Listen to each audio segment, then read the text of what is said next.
Have you ever noticed that subtle shift? When a conversation suddenly turns towards anything sexual. Oh, yeah. A bit of a nervous laugh maybe, or someone Yeah, changes the subject really it's fast. exactly. It's pretty common, that feeling of unease. Okay, yep. Let's unpack this because what we're about to explore, it really goes beyond just like a bit of awkwardness. Hmm. We're diving into something called erotophobia. And what's interesting here is that erotophobia isn't just your standard shyness about sex. Not at all. Right. It's actually a term used in research to describe a whole spectrum of attitudes. It can range from just general discomfort right through to really significant fear. A spectrum. Yeah. Okay. So our aim today is to really get under the skin of what erotophobia is, look at the different ways it shows up, and think about why understanding this concept can give us some really valuable insights. Insights into how we approach sex and relationships, both personally and maybe as a society. Exactly. And we'll be drawing on research that tries to, define the term and explore its psychological and social effects. Okay, great. So, erotophobia. It sounds a bit technical, maybe. A little, perhaps. But when you break it down, it's quite descriptive, isn't it? It comes from eros Right. The ancient Greek idea of passionate love, desire. and phobos, which most people know relates to fear. Uh-huh. Fear. So, combine those, and you basically get the essence of fear, or like a strong aversion to sex and things connected to it. And thinking bigger picture, it's really helpful to see erotophobia not as just a yes or no thing. Not black and white. Definitely not. Yeah. It's better understood as part of an erotophobia, erotophilia continuum. Think of it like a volume dial, maybe, not just on or off. Okay, a dial. Yeah. So at one end you have erotophobia, this fear, this negativity. Mm-hmm. And at the other end you have erotophilia. That involve more positive feelings, comfort with sexuality. And most people are somewhere in the middle. Exactly. Most of us land somewhere along that spectrum, and it's really just a matter of degree. Okay. And it's kind of fascinating how many different ways erotophobia can actually show up. It's not just one single reaction, is it? No, not at all. Our sources point out quite a few manifestations. It can involve, for instance, a fear of being nude. Even when completely alone. Yes, even then. It can also be a really strong negative reaction to seeing sexual images, and that's regardless of whether they're, explicit or not. Interesting. What else?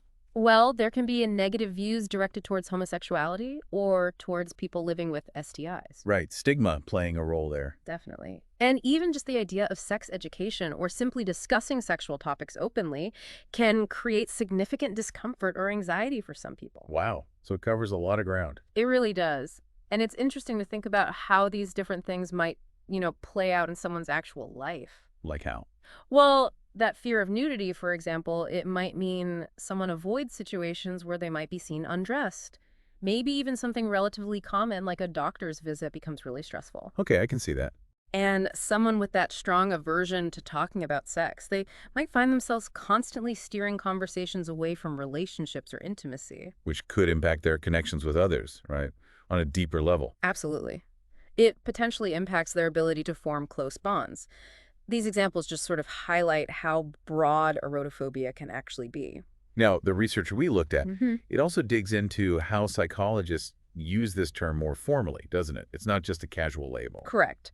It's used as a way to describe someone's general tendency. Are they more likely to avoid sexual matters or be interested in them? So if someone scores, let's say, higher on the erotophobia end of that scale, that spectrum you mentioned, what patterns do psychologists typically see?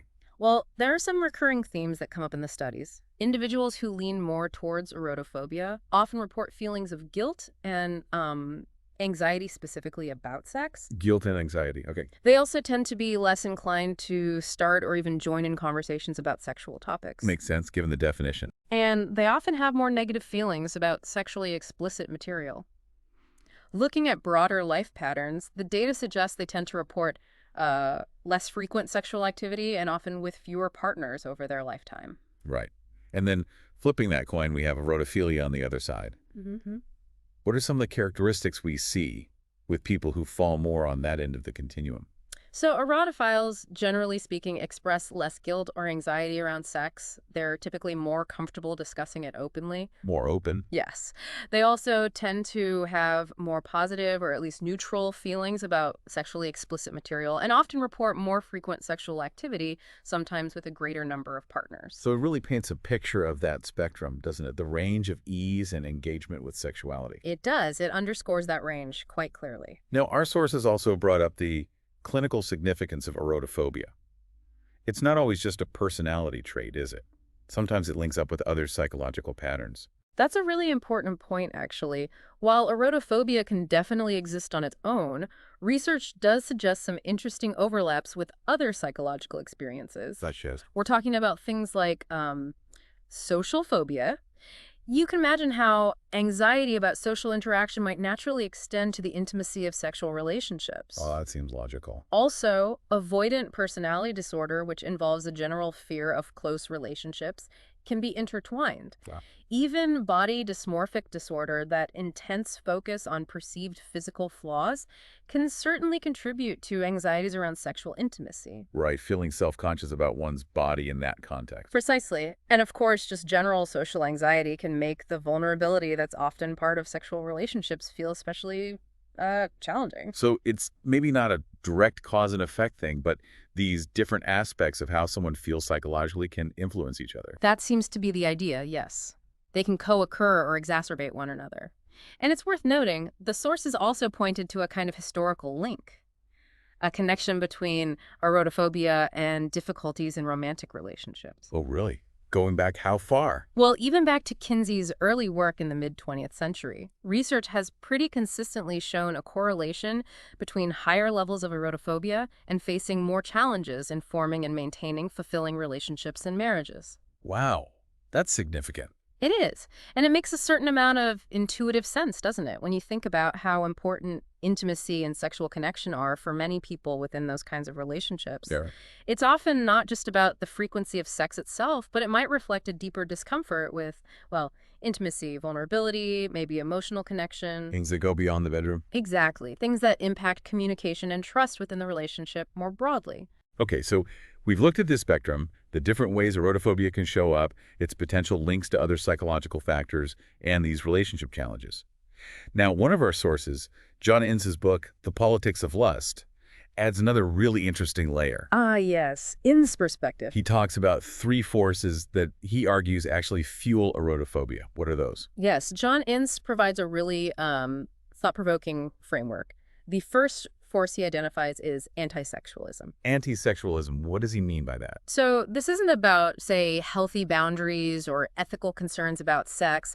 He describes it more as an often irrational negative response to expressions of sexuality that are actually harmless. Irrational negative response. Like a knee-jerk reaction. Kind of. Think Right. about those strong negative reactions people might have to something sexual that isn't actually causing anyone any harm. What's quite insightful about Ince's model is how it really highlights the interplay between individual psychology and these bigger societal forces. Well, anti-sexualism, for instance, he suggests, often stems from deeply ingrained cultural norms or biases that people might not even be consciously aware of. Right, like a sort of culturally learned discomfort that doesn't really have a logical basis in actual harm. Yeah. Okay, what's the second force? He calls it nasty sex. That's a pretty blunt term. It is blunt, yes. That- And it refers to the genuinely harmful and damaging aspects related to sexuality. Things like sexual assault, rape, violent pornography. The really negative reality. Exactly. Ince's argument here is that experiencing or being exposed to these awful realities can understandably contribute to a broader fear or aversion towards sex in general. It sort of bleeds over. That makes sense. It's almost like a generalization. Taking those negative and truly harmful experiences and applying that feeling to everything sexual. And the third force is rigidity. Rigidity. Mm. In this context, it describes an inability to embrace the playful, spontaneous, maybe less goal-oriented aspects of sex. Less goal-oriented, like not just focused on orgasm or performance. Precisely. It's a kind of inflexibility, a lack of comfort with playfulness or vulnerability that can really get in the way of enjoyment and deep connection. So Ince isn't just looking at this purely from an individual's psychology then. He's really bringing in these wider social and even political factors. Absolutely. What's fascinating and perhaps a bit provocative is Ince's argument that Things like social inequality and political structures are deeply intertwined with erotophobia. How does he connect those? He suggests that overcoming this widespread fear and negativity towards sex isn't just a personal journey, but it's actually a step towards a more democratic and liberated society. Wow, that's a big claim. So our collective attitudes toward sex have broader social implications. That's his argument. It implies that power dynamics, societal norms, political agendas, they all play a role in shaping our comfort levels, or lack thereof, with sex. It really makes you think. It does. It adds a whole other dimension. Yeah. Now, just briefly, our source material also touched on a few other related terms, things like asexuality, body dysmorphic disorder, again, celibacy, erotophilia, obviously, and even the feminist sex wars. Right? These all seem to exist in that same broad universe of attitudes towards sex, don't they? They do, and looking at them together maybe helps connect the dots. They really underscore how complex and multifaceted human sexuality is and how varied our attitudes towards it can be. So how do they relate specifically to erotophobia? Well, take asexuality, for instance. That refers to a lack of sexual attraction, which is quite distinct from erotophobia. Erotophobia involves fear or aversion, even if attraction is present. Okay, different things. Yes. And celibacy, that's the conscious choice to abstain from sexual activity. People might choose that for many reasons, spiritual, personal. Yeah. It's not necessarily linked to erotophobic feelings, though it could be for some. Right, choice versus fear. Exactly. And even something complex like the feminist sex wars that involved intense debates within feminism about sexual liberation versus potential exploitation. Okay. Understanding erotophobia can help contextualize some of those debates, because concerns about exploitation or harm might, for some, intersect with or even contribute to anxieties and negative feelings about sex more generally. So these terms all offer different but related angles on this whole landscape. Got it. So we've really covered a lot of ground here, haven't we? We've gone from the basic definition of erotophobia and the many ways it can manifest The spectrum. to its potential links with other psychological stuff, relationship issues, and even these broader social and political ideas from INTs. It's clearly way more than just feeling a bit awkward when someone tells a dirty joke. Absolutely. I think the key takeaway here is that erotophobia represents this really wide spectrum of negative attitudes, anxieties, and fears related to sex. A spectrum with real consequences. Precisely.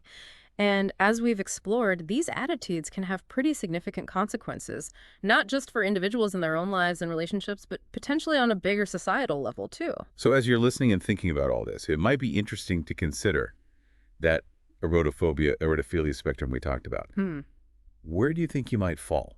Or maybe even where our society more generally tends to lean. Yeah, and what might be some of the consequences, maybe the less obvious ones of those collective attitudes, both positive and the negative? It definitely gives you a new lens, doesn't it? A new way to maybe understand some of the discussions and tensions around sexuality and relationships that we see in our own lives and just out there in the world.